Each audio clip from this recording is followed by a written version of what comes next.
வாங்கத்தான். ஒருத்தன் கொலை பண்ணிட்டு இந்த பக்கமா ஓடி வந்துட்டான். அவன் இந்த வீட்டுக்குள்ளதான் பூத்திருப்பான் போல தெரியுது. உங்களுக்கு ஏதாவது தெரியுமா சார்? கொலகாரனோ திருடனோ என் வீட்டுக்குள்ள வர முடியாதுப்பா. உங்க கண்ணுல பட்டா அவனை போலீஸ்ல ஒப்படைங்க. பதம் சாத்திட்டு போடுங்க.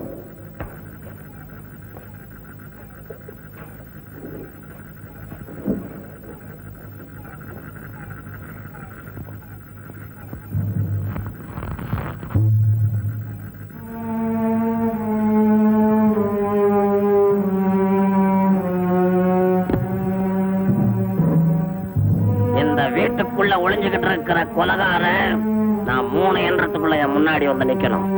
இல்ல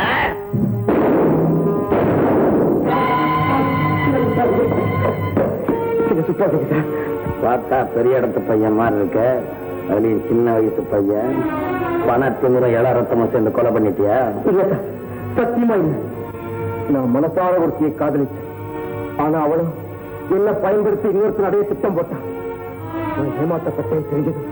ஆத்திரத்தில் அவளையே தீர்த்து கட்டிட்டேன். அம்மா பேரு ராணி.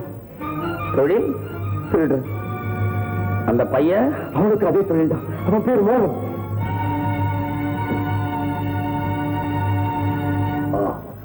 பயப்படாத. உனக்கு பிஸ்கி சாப்பிடுற பழக்கம் இருக்க? உண்டு சார். இப்ப எனக்கு அது கண்டிப்பா தேவையும் கூட.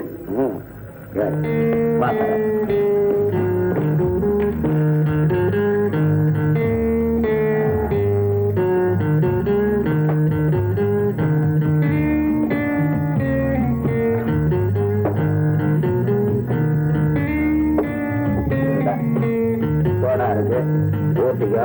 அளவு எனக்கு தெரியாது.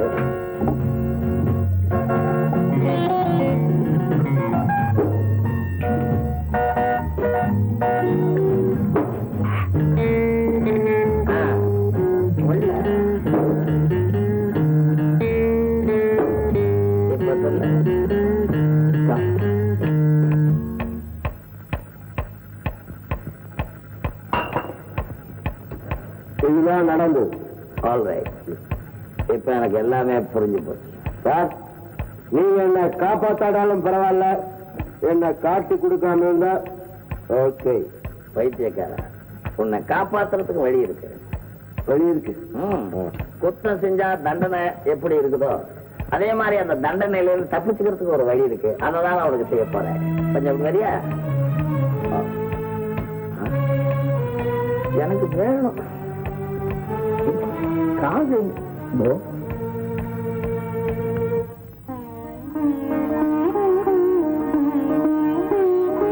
எங்க அத்தையை மட்டும் சம்மதிக்க வச்சா போதும். 10 நிமிஷம் தான் அவங்க உங்க அப்பா மாத்திருவாங்க.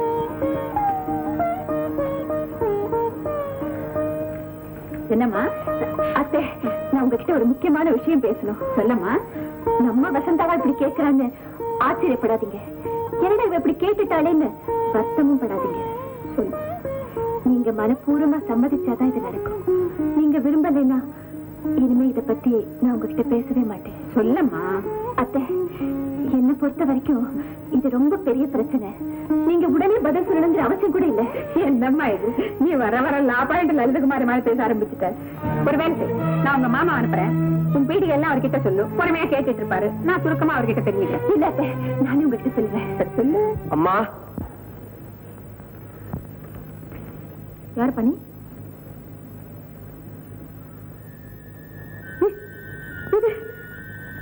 இது முரளியுடைய ட்ரெஸ். அவன் போட்ட அதே ட்ரெஸ். இதை பாருங்கம்மா. இது அவனுடைய டாலர் தான். சொல்லப்பா, இதெல்லாம் அவனுக்கு ஏது? எங்க கிடைச்சது? வசந்தா, இதை பிடிச்சு படிமா.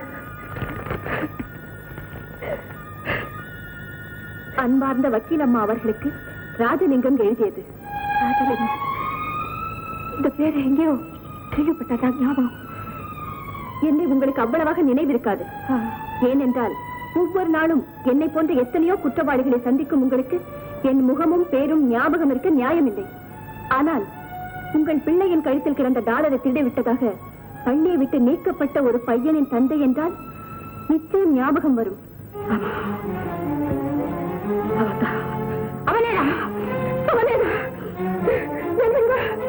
அந்த நிகழ்ச்சி நடந்த அன்று அதே இயக்கத்தில் என் பிள்ளை இறந்து விட்டார். இறந்து விட்டானா? Oh my God! அந்த ஆத்திரத்தில் உங்கள் பிள்ளையை நான் தூக்கிக் கொண்டு போய்விட்டேன் என்பதும் உங்களுக்கு தெரிந்திருக்க முடியாது. என் பிள்ளையை தூக்கிட்டு போனது நீதானா? 20 ஆண்டுகளாக அவனை என் பிள்ளையாகவே வளர்த்தேன். இந்த கடிதம் உங்கள் கைக்கு வந்து சேரும் போது நான் உலகத்தை விட்டே போயிருப்பேன்.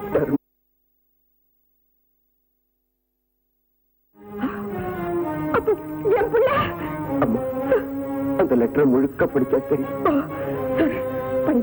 சாவதற்கு முன்பு என் மனசாட்சி என்னை உறுத்தியது. தாயையும் பிள்ளையும் 20 வருஷம் பிரித்து வைத்திருந்த என் தவறு என்னை வாட்டி வதைத்தது. அதன் காரணமாக உங்கள் மகனை உங்களிடம் அனுப்பியிருக்கிறேன். நடந்ததை மறந்து மகனை ஏற்றுக்கொள்ளுங்கள். என்னை மன்னித்து விடுங்கள். இந்த கடிதத்தோடு வந்திருக்கும் இளைஞன் தான் உங்கள் மகன் முரளி.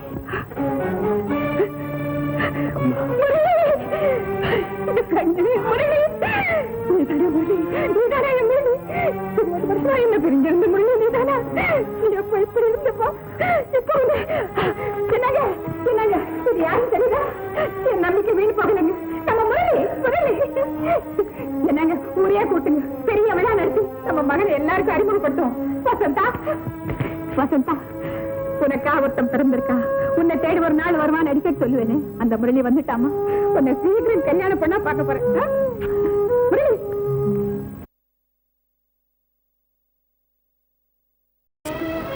என்ன மறந்துருக்கன்னு சொல்லிட்டு போகத்தான் வந்தேன். வசந்தா, உன் முடிவை நான் மனப்பூர்வமா வரவேற்கிறேன். நேற்று சந்திச்சு எனக்காக இத்தனை வருஷம் ஆதரிச்ச அத்தைய நீ உதறி தள்ளுறது தெரியல. காதல் உணர்ச்சி உருவாகலாம், அழிஞ்சிடலாம். ஆனா நன்றி உணர்ச்சி உருவானா அழியவே கூடாது. உன் அத்தையுடைய ஆசையை நிறைவேற்றுமா? மோகன், என்னோட பர்த்டே இன்விடேஷன்ல ஆரம்பமான நம்ம வருது எந்த இன்விடேஷனோட முடிய போகுது. நான் வரேன்.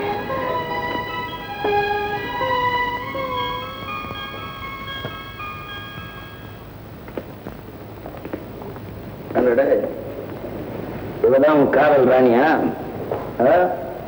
நேற்று வந்த எனக்காக பல வருஷங்களா கஷ்டப்பட்டு வளர்த்த அத்தைய உதவி தள்ளிடாதன்னு உபதேசம் பண்ணியே. நேற்று வந்த அவளுக்காக சொந்த தகப்பனையை தூக்கி எறியறியே. என்னடா நியாயம்? தகப்பனை தூக்கி எறியல, அவரோட தவறான கொள்கையை தான் தூக்கி எறிஞ்சேன். என் கொள்கையில நான் எப்பவுமே வெற்றி அடைவேண்டா. ஆனா உன்னை நம்பி இல்ல, என் சொந்த மூளைய நம்பி. ரொம்ப சந்தோஷம். அந்த இன்விடேஷனோட போன பல லட்சம் ரூபாயோட வந்த நான் இந்த இன்விடேஷனோட போ பல வேடிக்கைகளை பார்க்கலாம். Meet my son.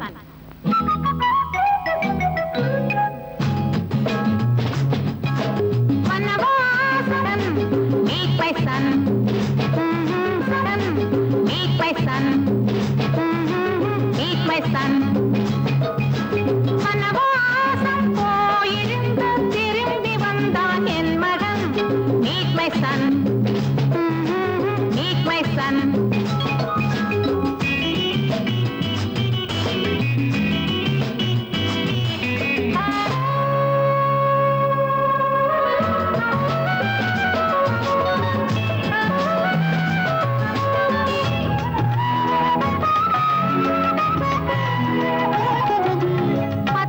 திங்கள் தவம் இருந்தேனே, பகவான் அறிவான் வேதனை. அவன் பாதியில் என்னை பிரிந்ததோ ஆண்டவன் செய்த சோதனை. கோசல இருந்த நிலையில் இருந்தேன் குலமகளான் பலகாலம் பாசத்தில் வென்று கிடந்தேன். பாசத்தில் வென்று கிடந்தேன். பாலகன் வந்தான் அந்நேரம். Meet my son. Meet my son. Meet my son. Meet my son.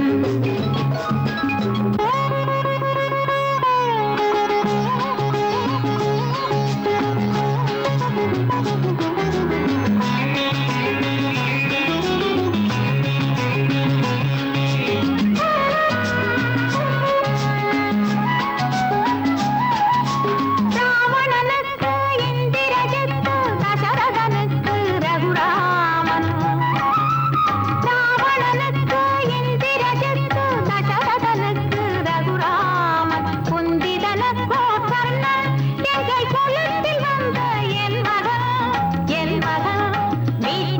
Meet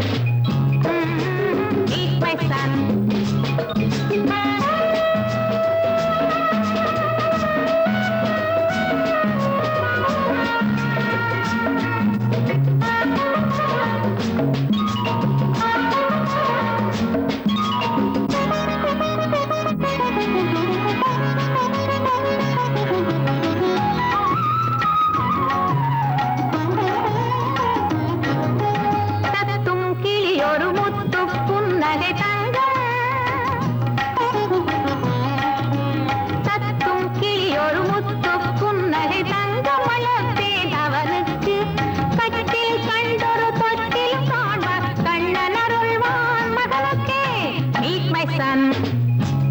Please meet my son.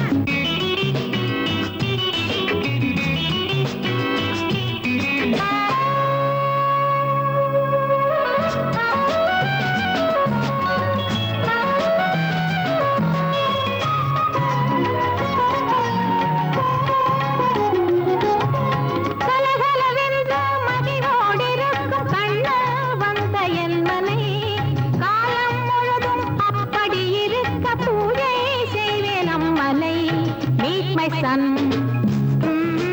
meet my son.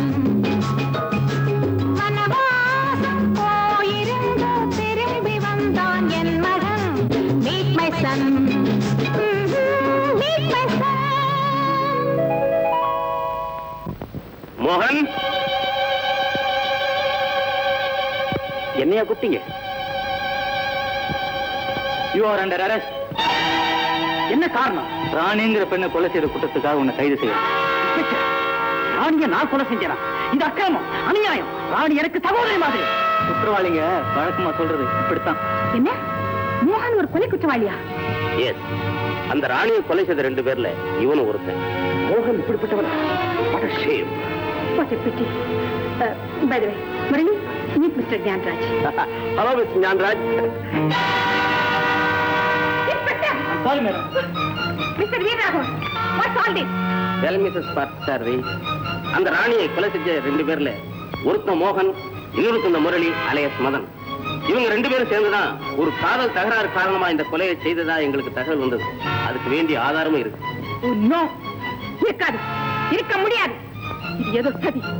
என் மகன் இந்த கொலையை செய்திருக்க மாட்டா. அவரை நீங்க அரெஸ்ட் பண்ண விட மாட்டேன். Well, Mrs. Parthasarathy, நீங்க ஒரு லீடிங் அட்வொகேட், ஜெயண்ட் லாயர். சட்டத்தை பத்தி உங்களுக்கு நான் விளக்கம் சொல்ல வேண்டிய அவசியம் இல்லைன்னு நினைக்கிறேன். இன்ஸ்பெக்டர் சார், சொல்லமா? தாராளமா. வாயண்டா, வெள்ளை சூட்டு, உனக்கு ஒரு விழா. சிஜிவா.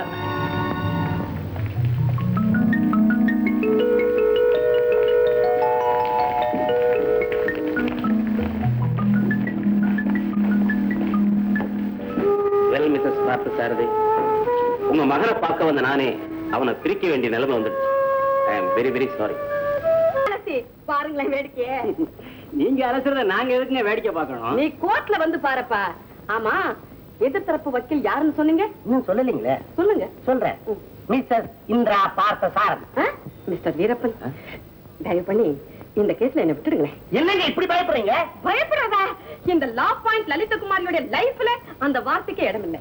அதுக்கு வேற ஒரு காரணம் இருக்கு. என்ன விட்டுடுங்களேன். முடியாதுங்க. இந்த கேஸ்ல நீங்க தான் ஆஜராகி தீரணும். ஜாடையா சொன்னா புரிஞ்சுக்க மாட்டேங்கிறீங்களே. அந்த அம்மாவுடைய 30 வருஷத்து சர்வீஸ்ல இதுவரைக்கும் எந்த கேஸ்லயுமே தோல்வி அடைஞ்சதே இல்லை. இந்த கேஸ்ல நான் ஆஜராகி அவங்களுக்கு ஒரு தோல்வியை கொடுக்கணுமா? இது தேவைதானே? அந்த அம்மா எடுத்துக்கிட்ட எந்த கேஸ்லயும் இதுவரைக்கும் தோல்வி அடைஞ்சதே கிடையாது. அதே மாதிரி நீங்க எடுத்துக்கிட்ட எந்த கேஸ்லயும் இதுவரைக்கும் ஜெயிச்சதே கிடையாது. அதனால இந்த கேஸ ஒரு சவாலா எடுத்துங்க. உங்க தலையெழுத்த மாத்துங்க. உங்களுக்கு எல்லாம் தெரியல. நானும் ஒரு பெண்ணா இருந்துகிட்டு இன்னொரு பெண்ணுடைய 30 வருஷத்து வாழ்க்கையில ஒரு கலங்கத்தை ஏற்படுத்தணுமா? இத பாருங்க, நான் ரொம்ப சென்டிமெண்டல் பர்சன். என்ன விட்டுருங்களேன், என்ன விட்டுருங்க. இன்னையில இருந்து எங்க சங்கத்துக்கு நீங்க லீகல் அட்வைசர் இல்ல. ரொம்ப நன்றி. வீட்டுல இருந்தாலும் பயம் இல்லாமையாவது இருப்பேன். நாங்க வரோம். பேப்பர் வெயிட் வச்சுட்டு போறீங்களா? பெரிய பேப்பர் வெயிட். நீங்க பேப்பர் வெயிட் தான். உங்களை பத்தி நான் ரொம்ப உயர்வா நினைச்சிட்டு இருந்தேன். நான் ஒரு திருடனா கொள்ளக்காரனா வாழ்ந்துட்டு இருக்கேன்னா அதுக்கு முழு காரணம் எங்க அப்பா தான். ஆனா அவர் எனக்கு திருட கத்துக் கொடுத்தாரு தவிர கொலை செய்ய கத்துக் கொடுக்கல. அதான் சொல்றேன், இந்த கொலையை நாசிக்கல. இப்படி ஒரு தகப்பனா? ஆமா, வாழ்க்கை புறாவும் நான் ஒரு பெரிய திருடனா இருக்கணும்னு எங்க அப்பா நினைச்சாரு. சொன்னப்போ உங்க அந்த திறமையினால உங்க பிள்ளைய நீங்க மீட்டுக்கிட்டு வந்துடலாம். ஆனா அது சரியா? கொலை செஞ்ச உங்க பிள்ளைய காப்பாத்துறதுக்காக ஒரு பாவம் அறியாத அந்த மோகன் மேல கொலைப்பழிய சுமத்தலாமா? வசந்தா, கொஞ்சம் யோசனை பண்ணி பேசு. எத்தனை வருஷம் கழிச்சு என் பிள்ளைய திரும்ப வந்திருக்கான், மறுபடியும் அவனை பறி கொடுக்க சொல்றியா? நம்ம பிள்ளைய பறி கொடுக்க கூடாதுன்றதுக்காக இத்தனை வருஷமா நீ கடைப்பிடிச்சிட்டு வந்த நேர்மையும் நீதியும் பறி கொடுக்குறேன்னு சொல்றியே, அது வாழ்நாள் பூரா உன் மனசை உறுத்தாது? பரவாயில்லை, அதை நான் அனுபவிக்கிறதுக்கு தயாரா இருக்கேன். ஆனா என் பிள்ளைய எழுந்துட்டு நான் உயிர் வாழ முடியாது. அப்புறம் உன் இஷ்டம். அத்தை, ஒரு ரிக்வெஸ்ட். என்ன? உங்க மகனை நீங்க ஜாமீன்ல வெளியே கொண்டு வந்துட்டீங்க, அதே மாதிரி மோகனை பெயில்ல வெளியே கொண்டு வரதுக்கு எனக்கு உங்க பர்மிஷன் தேவை. வாட்?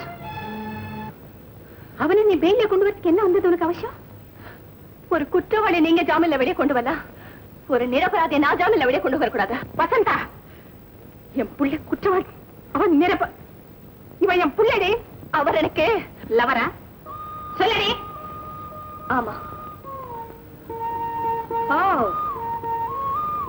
அதுதானா அன்னைக்கு என் புள்ள வந்த அன்னைக்கு நீ பெரிய பீடிங்க போட்டு என்கிட்ட நீ போற போக்கு பார்த்தா கோர்ட்ல எனக்கு எதிராக வாதாடுவ போல இருக்க. அவசியம் ஏற்பட்டா நான் அதையும் செய்வேன். வசந்தா, உன் முதல் கேஸ்லயே என்னோட மோத போற இல்ல? எனக்கு வேற வழி இல்லாத. என்ன ஜெயிச்சு உன் கட்சிக்காரனை காப்பாற்ற முடியுங்கிற நம்பிக்கை உனக்கு இருக்கா? கடவுளுக்கு பொதுவா நான் அப்படி நினைக்கல. உங்க ஆர்குமெண்ட்டுக்கு முன்னால நான் இருக்கிற இடம் தெரியாம போயிடுவேன். இதெல்லாம் எதிர்பார்த்துதான் நான் இந்த கேஸ் எடுத்துக்க போறேன். அவ்வளவு நம்பிக்கை இல்லாம இந்த கேஸ நீயே எடுத்துக்க அவசியம் இல்லதான். ஆனா மனசார நிரபராதின்னு தெரியற ஒருத்தருக்காக முடிஞ்ச வரைக்கும் போராடி பார்க்கலாமேங்கிற ஒரு ஆசைதான். Okay, best of luck. With your blessing. Mrs. Parsardi, the witness is yours.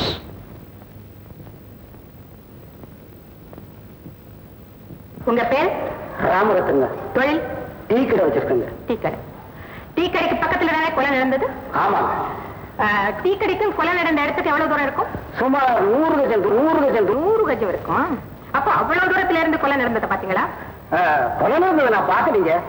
என்ன, கொலை நடந்ததை நீங்க பார்க்கலையா? ஆமாங்க. வேற என்னத்தை பாத்தீங்க? ஐயோன்னு ஒரு சத்தம் கேட்டதுங்க. நானும் முனிய பல்லவராயே எல்லாரும் சத்தம் வந்த இடத்துக்கு வந்து பார்த்தாங்க. என்ன பாத்தீங்க? ஒரு பொண்ணு முதுகுல கட்டி வாஞ்சு தோப்புக்குள்ள கிடந்ததுங்க. அதுவும் நிக்கிறாரு. அவர் அந்த பொண்ணை கொலை பண்ணிட்டு ஓடிட்டு இருந்தாங்க. அவர் தான் ஓடுனாருன்னு உங்களுக்கு நல்லா தெரியுமா? ஆமாங்க, என் கூட வந்தவங்க எல்லாருமே பார்த்தாங்களே. பாத்தீங்க, சரி. அவர் கத்தி எடுத்து அந்த பொண்ணை குத்தும் போது நீங்க யாராவது பாத்தீங்களா? இல்லைங்க. பின்ன அவர் தான் கொலை பண்ணிட்டு ஓடுறாருன்னு எப்படி சொல்றீங்க நீங்க? அவரு கொலை பண்ணலன்னா ஏங்க ஓடணும்? கேள்வி நான் தான் கேட்கணும், பதில் தான் நீங்க சொல்லணும். சரிங்க. அவர் ஓடுனதை வச்சு அவர் கொலைகாரன்னு முடிவு பண்ணீங்கல்ல? ஆமாங்க. அவரை தொடர்ந்துட்டு நீங்க 4 பேர் ஓடுனீங்களா? ஆமாங்க. நீங்க 4 பேர் ஓடுனதும் வச்சு உங்க 4 பேரையும் கொலைகாரங்கன்னு நான் முடிவு செஞ்சா எப்படி இருக்கும்? ஐயோ, அது எப்படிங்க? துரத்திட்டு ஓடனா கொலைகாரன் ஆயிட முடியுமா? கரெக்ட். உங்களுக்கு முன்னால ஓட அவரை தொடர்த்துக்கிட்டு நீங்க 4 பேர் ஓடுன மாதிரி தனக்கு முன்னால ஓட யாரையாவது தொடர்த்திட்டு அவர் ஓடி இருக்கலாம் இல்ல? வந்து இருக்கலாங்க. மிஸ் வசந்தா, நீங்க அக்யூஸ் விசாரணை பண்ணலாம். உங்க பேரு? முரளி. முரளியா மதனா? எங்க அப்பா அம்மா வச்ச பேரு முரளி, இடையில வந்த பேரு மதன். இடையில அந்த பேர் உங்களுக்கு எப்படி வந்தது? சின்ன வயசுல நான் என் தாய் தந்தையரை பிரிஞ்சுட்டேன். அதுக்கப்புறம் யாரோ என்ன எடுத்து வளர்த்தாங்க. அவங்க வச்ச பேர் தான் மதன். உங்களை வளர்த்தது யாரு? Objection your honour. இந்த கேஸுக்கும் அந்த கேள்விக்கும் சம்பந்தம் இல்லை. Objection sustained. உங்க தொழில்? நகைக்கடை வச்சிருக்கேன். ஓ, உங்களை வளர்த்தவன்னு சொன்னீங்களே, அவர் வச்சு கொடுத்ததா? இல்ல, நானே சம்பாதிச்சேன். இவ்வளவு சின்ன வயசுல நகைக்கடை வைக்கிற அளவுக்கு சம்பாதிச்சிருக்கீங்கன்னா நம்ப முடியலையே. அது வந்து அர்த்தமில்லாத கேள்வி.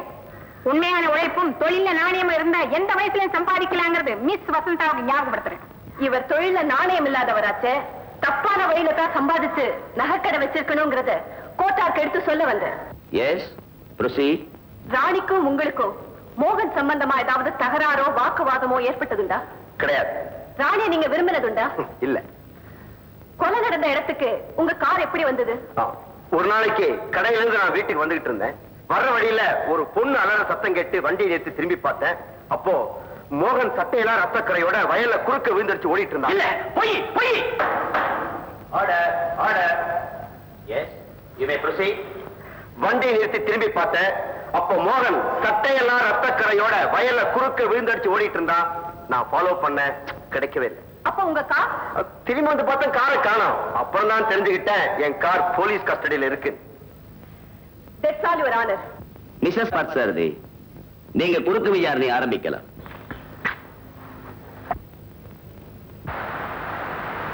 உன் பேர் என்னப்பா? மோகன். உனக்கு அப்பா அம்மா இருக்காங்களா? அம்மா சின்ன வயசுல செத்துட்டாங்க. அப்பா மட்டும் இருக்காரு. உங்க அப்பா பேரு? ராஜலிங்கம். எந்த ராஜலிங்கம்? அவருக்கு என்ன தொழில்? திருடுறதா அவருடைய தொழில. செஞ்ச குற்றத்துக்காக தண்டனை அனுபவிச்சுட்டு இப்ப ரிட்டையர் ஆயிட்டார். ஓ, அவர் உங்க கூட தான் இருக்காரா? ஆமா. உனக்கு என்ன தொழில்? பரம்பரை தொழில் தான் திருடுறது. ஆக திருடுறது உங்க பரம்பரை தொழில்னு சொல்றேன், அப்படித்தானே? ஆமா. ராணியை நீ கொலை செஞ்சியா? இல்ல. நிச்சயமா சொல்றியா? சத்தியமா சொல்றேன். இறந்து போன ராணிக்கு உனக்கு என்ன உறவு? தொழில கூட்டாளி, வாழ்க்கையில அவ எனக்கு சகோதரி. கூட்டாளியா? நீங்க 2 பேரும் சேர்ந்து எத்தனை இடத்துல திருடி இருக்கீங்க? பல இடங்கள்ல திருடி இருக்கோம். திட்டம் போட்டேன். திட்டம் போட்டேன்? அப்போ நீ திட்டம் போட்டு தான் திருடுவியா? திட்டம் போடலைன்னா சரியா திருட முடியாது. ஆச்சு. அப்போ உன் சுபாவம் எதையும் திட்டம் போட்டு செய்யறது, அப்படித்தானே? எதையும்னா? திருட்டு, கொலை. திருட்டு செஞ்சிருக்கேன், ஆனா கொலைய செஞ்சதில்லை. அது என்ன? திருடுறத ஒத்துக்கிற, கொலையை ஒத்துக்க மாட்டேங்கிற? கொலை செஞ்சது இல்லையே. ஆமா, திரும்ப திரும்ப ஒரே கேள்வி எத்தனை தடவை கேட்பீங்க?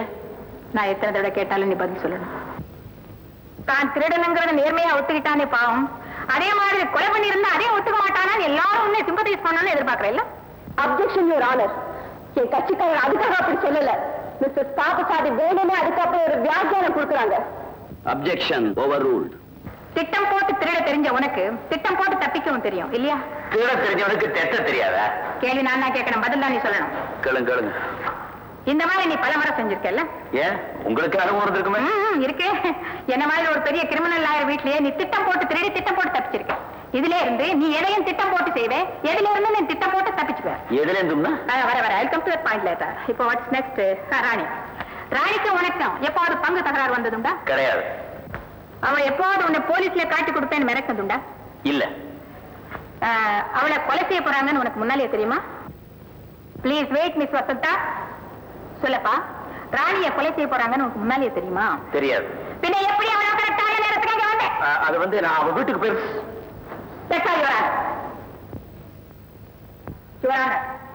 எதையும் திட்டம் போட்டே செய்து பழக்கப்பட்டுள்ள மோகன் இந்த கொலையின் திட்டம் போட்டே செய்திருக்கிறார்.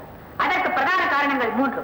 நம்பர் 1, குற்றம் சாட்டப்பட்டுள்ள மோகன் பரம்பரையாகவே குற்றவாளி குடும்பத்துக்கு சேர்ந்தவன். நம்பர் 2, கொலை செய்யப்பட்ட ராணியும் மோகனும் தொழில் பங்காளிகள். நம்பர் 3, ராணிக்கும் மோகனுக்கும் பங்கு தகராறு ஏற்பட்டது. ராணி மோகனை போலீசில் காட்டிக் கொடுப்பதாக தீர்மானித்து விட்டார். ஆட்டம் கொண்ட மோகன் ராணியை கொலை செய்துவிட்டு பழித்திட்டுக் கொண்டார். கொலை செய்துவிட்டு ஓடிய மோகனை முரளி துரத்தினான் என்பதை தவிர இந்த கொலைக்கு முரளிக்கும் எந்த விதமான சம்பந்தம் இல்லை. திட்டம் போட்டு தப்பிக்கும் சுபாவமுள்ள மோகன் இதிலிருந்து திட்டம் போட்டே தப்பித்திருக்கிறார். உடல் செய்வது போல் ராணி உடலை ஆஸ்பத்திரிக்கு கொண்டு போனார். போஸ்ட் மாற்றத்துக்கு பிறகு அந்த உடலை தானே வாங்கி அடக்கம் செய்து விட்டார். நடந்த கொலைக்கு பழி போட ஆள் வேண்டுமே, அதற்கு முரளி காரை பயன்படுத்தி முரளியை ஸ்கேப் கோட் ஆக்கியிருக்கிறார். இதிலிருந்து உண்மையான குற்றவாளி முரளி அல்ல மோகன் என்பது உங்களுக்கு தெளிவாக இருக்கும். Nothing more, nothing less. Thank you. Judgement reserve. தீர்ப்பளிக்கப்படும் நாள் வரை குற்றம் சாட்டப்பட்ட மோகன், மதன் இருவரும் தொடர்ந்து ஜாமீனில் இருக்க நான் அனுமதிக்கிறேன். தலை முடிஞ்சு போற, தோல்வி அடைஞ்ச நீ தலை நிமிர்ந்து வர்ற. நியாயத்துக்காக போறவங்க தோல்வி அடைஞ்சாலும் நீதிபதி மாதிரி நிமிர்ந்துதான் நிற்பாங்க. அநியாயத்துக்காக வாழாண்டவங்க தான் வெற்றியே அடைஞ்சாலும் குற்றவாளி மாதிரி குனிஞ்சு போவாங்க. நான் குற்றவாளி தாண்டி, நான் குற்றவாளி தான். அதுக்காக என்ன இப்படி குத்தி காட்டி என்ன நலமாக்காது. ஏற்கனவே நான் நொந்து போயிருக்கேன். அத்தை, ஆண்டவன் உங்களுக்கு கொடுத்திருக்கிற திறமையையும் துணிச்சலையும் அந்த ஆண்டவருக்கே சமமான சத்தியத்துக்கு விரோதமா பயன்படுத்திட்டு வந்திருக்கீங்களே, அதை நினைச்சாதான் நான் ரொம்ப வருத்தப்படுறேன். ஆமா இந்திரா, மகன் விடுதலையா போறான்ற மகிழ்ச்சியை முழுமையா அனுபவிக்க முடியாம அந்த மோகனுடைய நினைவு என்னை வாட்டி வதைக்குது. மோகனுக்கு தண்டனை வாங்கி கொடுத்ததில்ல, நான் மட்டும் சந்தோஷப்பட்டதா நினைக்கிறீங்களா? ஒரு பக்கம் நீங்களும் வசந்தாவும் என் கண்ணை ஊத்திக்கிட்டு இருக்கீங்க, இன்னொரு பக்கம் என் மனசாட்சி என்ன சுட்டிட்டு இருக்கு. திரும்ப பக்கம் எல்லாம் சட்ட பரம்பரையில வந்து என் மூதாதிகள் என்ன பார்த்து கைகொட்டி திரிக்கிறாங்க. இத்தனையும் மறந்து கொஞ்சமாவது மகிழ்ச்சியா இருக்க முயற்சி செய்யறேன்னா அதுக்கு காரணம் என் மகன் தாங்க, என் மகன் தான். தயவுசெய்து இனிமே எதையும் சொல்லி என்ன குழப்பாதீங்க. என்ன கொஞ்ச நேரம் நிம்மதியா இருக்க விடுங்க. இனிமே அந்த நிம்மதி கிடைக்கவே கிடைக்காது இந்திராமா. யாருப்பா நீ? என்ன தெரியல? நான் தான் ராஜலிங்கம். 20 வருஷத்துக்கு முன்னாடி உங்க பையனை தூக்கிக்கிட்டு இந்த ஊரை விட்டு ஓடின பழைய ரவுடி, பரம்பரை கேடி. நீ இறந்து போயிட்டு சொன்னானே முரளி. சொன்னானா? நான் சொன்னதை அப்படியே சொல்லி இருக்கிறான் கிளிப்புள்ள. இவன் முரளி இல்ல, அடைக்கலன்னு சொல்லி என் காலில் வந்து விழுந்தவன் இன்னைக்கு பந்தோபஸ்தாவும் தோல் மேல உட்கார்ந்துருக்கான். ஒரு மனிதன் பிறப்புல இருக்கிறது தான் அவனுடைய குணம். ஒருத்தன் கொலகாரன் ஆவறதும் திருடன் ஆவறதும் அவனுடைய பரம்பரை புத்தி தான். அப்படின்னு இந்த மாதிரி 1000 தத்துவங்களை ஒரு காலத்துல எடுத்து விட்டீங்களே, ஞாபகம் இருக்கா? உயர்ந்த குடும்பத்துல பிறந்த பையனை, நீதி பரம்பரையில வந்த குழந்தைய குற்றவாளி கொலகாரன்னு நிரூபிச்சு அவனை தூக்கு கைத்துக்கு பக்கத்துல நிக்க வச்சுட்டு வந்திருக்கிய. இது எப்படிமா? இந்த ராயல் ஃபேமிலியோட ரத்தம் ஏன் இப்படி ஆச்சு? ராஜ வம்சத்தோட குணம் ஏன் இப்படி போச்சு? அப்பன் பாட்டன் பெருமையெல்லாம் சொல்லி எந்த புள்ளைய வாயார போனதையோ அந்த புள்ளையத்தான் இப்ப வசமாறி பொழிஞ்சிட்டு வந்திருக்க. எந்த பையனோட படிக்க என் பையனுக்கு தகுதி இல்லைன்னு பழி சுமத்தி வெளியே அனுப்பிச்சியோ அந்த பையன் தலையில தான் ஒரு கொலைப்பழிய சுமத்திட்டு வந்து நிக்கிறேன். சுப்ரீம் கோர்ட் ஜட்ஜி ஆக்க போறேன்னு சொன்னியே, அந்த சொந்த மகனைத்தான் கொலை குற்றவாளி ஆக்கிட்டு வந்து நிக்கிறேன். நான் சொல்றதுல நம்பிக்கை இல்லைன்னா அந்த கிளிப்புள்ளைய கேக்குறது. முரளி, அவன் சொல்றது உண்மைதானே? நீ எப்புள்ள இல்லையா? சொல்லுடா. ஏன் பேசாம இருக்க? சொல்லு. அட பாவி.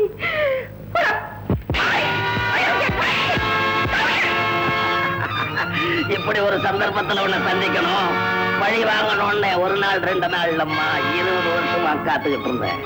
இப்ப தெரியுதா பிள்ளையோட அருமை என்னன்னு? இத்தனை வருஷமா எனக்கு ஒத்துழைச்சவ மகன் கடைசி நேரத்துல தனம் புரண்டான். அந்த சமயத்துல ஒரு கொலைய செஞ்சுட்டு என் காலடியில வந்து விழுந்தான் இந்த மதன். இவனுங்க 2 பேரையும் இந்த கொலையில சம்பந்தப்படுத்திட்ட. இவனை உன் பிள்ளைதான்னு நம்ப வச்ச. பாவம் கொலைகாரன மகன்னு நம்பி உன் குலக்குழந்தவன் கையாலேயே கிள்ளி எறிஞ்சிட்டிய. எப்படி நீதி பரம்பரையில வந்த நீயே இவ்வளவு பெரிய தப்ப செஞ்சப்ப குற்ற பரம்பரையில வந்த நான் செய்யக்கூடாதா? வாட் யூ சே நவ? இப்ப சொல்லு, மனுஷனை உருவாக்குறது பிறப்பா? அப்ப வரட்டு சித்தாந்தம் போய் தானே? இதே உண்மையா 20 வருஷத்துக்கு முன்னாடி நீ ஒத்துக்கிட்டு இருந்தா என் மகன் என்ன விட்டு போயிருக்க மாட்டான். நான் இந்த உலகத்துல மனுஷனா வாழ்ந்திருப்பேன். ஆனா என் வம்சத்தையே அழிச்சதுக்கு உனக்கு சரியான தண்டனை. உன்னோட உன் வம்சம் அழியணும், உன் மகன் தூக்கல தான் தொங்கணும். நான் வரேன். நான் செஞ்ச குற்றத்துக்கு என்னையும் என் மகனையும் 20 வருஷம் பிரிச்சு வச்சுட்டேன். அது போதாதா? இன்னும் அடங்கலையா? அடங்கலையே. உனக்கு இன்னொன்னு சொல்றேன். இந்த கிளி சொன்னானே அந்த உண்மையான ஸ்டேட்மெண்ட் நான் ரெக்கார்ட் பண்ணி வச்சிருக்கேன். ஏன் தெரியுமா? நாளைக்கு உன் மகன் தூக்குல தொங்கணும். அடுத்த நிமிஷம் அதை கொண்டாந்து உனக்கு போட்டு காமிப்பேன். அதை கேட்டுட்டு நீ அணுவா துடிக்கிறத நான் பார்த்து ரசிக்கணும். இந்த கத்தி ராஜலிங்கம், உன் ஆத்திரம் அடங்கிற வரைக்கும் என்ன குத்தி கொலை பண்ணிடு. என் பிள்ளையை காப்பாத்து. அதே பண்ணி உன்னை ஒரேடியா கொண்டுட்டா அது கூடாது. நீ ஆனானுவா சாவறத நான் பார்த்து ரசிக்கணும்.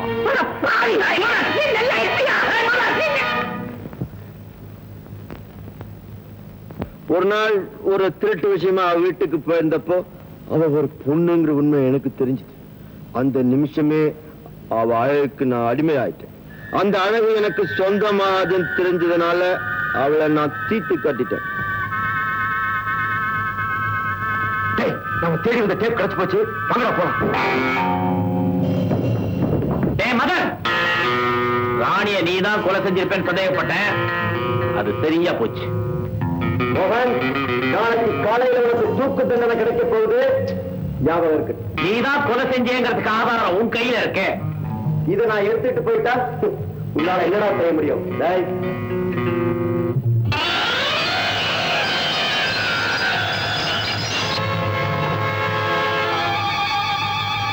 உன்னை போக விட்டாதானடா.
அப்பா பைத்தியக்காரா, நான் உங்க அப்பாவே இல்லடா.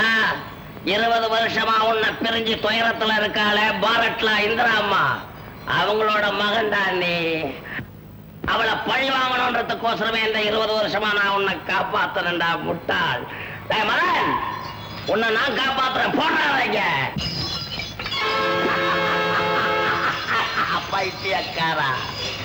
ஏண்டா மதன், என்கிட்ட இருந்து நீ இதை வச்சு தப்பிச்சுக்கலான்னு பாத்தியா? இந்த ராஜலிங்கத்தை ஏமாத்த இந்த உலகத்திலேயே எவனும் போறக்கல்லடா முட்டாள்.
என் குரோன மனப்பான்மைக்கு ஆண்டவன் சரியான தண்டனை கொடுத்துட்டாண்டா.